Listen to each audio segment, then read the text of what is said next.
പുറമൊടിയും അപ്പിയറൻസും കണ്ട് ആളുകളെ വിലയിരുത്തുന്ന കാലമാണിത്. വിവാഹിതരാകുന്ന ചിലരെയൊക്കെ കാണുമ്പോൾ പലരും പറയാറുണ്ട് നല്ല ചേർച്ചയുള്ള ദമ്പതികളാണെന്ന്. മറ്റു ചിലരെ കാണുമ്പോൾ നേരെ തിരിച്ചും പറയാറുണ്ട്. പക്ഷേ ജീവിതത്തിൽ ഇവരൊക്കെ എത്രത്തോളം സന്തോഷം അനുഭവിക്കുന്നുണ്ടെന്ന് പലരും അന്വേഷിക്കാറില്ല. അടുത്തിടെ ആരോ വാട്സപ്പ് ഗ്രൂപ്പിൽ ഫോർവേഡ് ചെയ്ത ഒരു കഥ വായിച്ചു.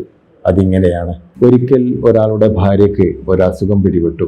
മേലാകെ ചൊറിഞ്ഞു വ്രണമാകുന്ന ഒരു ത്വക്ക് രോഗം. ഇതോടെ അവളുടെ സൗന്ദര്യമൊക്കെ പോയി, ശരീരമാകെ വികൃതമായി.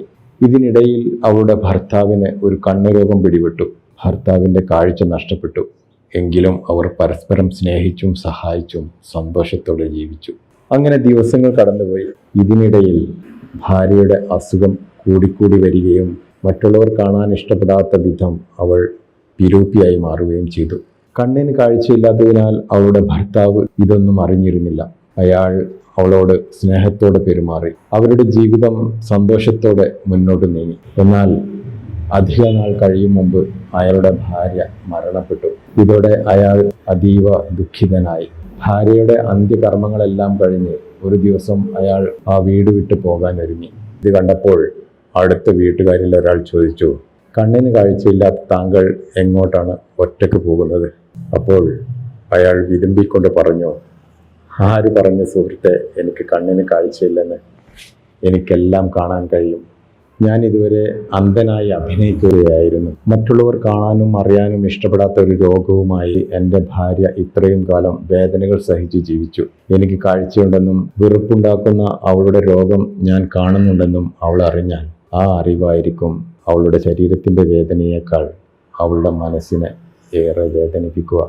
അതുകൊണ്ട് ഞാനൊന്നും കാണുന്നില്ലെന്ന് അവൾ കരുതട്ടെ എന്ന് വിചാരിച്ചാണ് ഇത്രയും കാലം ഞാൻ അന്ധനായി അഭിനയിച്ചത്. രോഗം വന്ന് ശരീരം വികൃതമായിരുന്നെങ്കിലും അവളുടെ മനസ്സ് സുന്ദരമായിരുന്നു.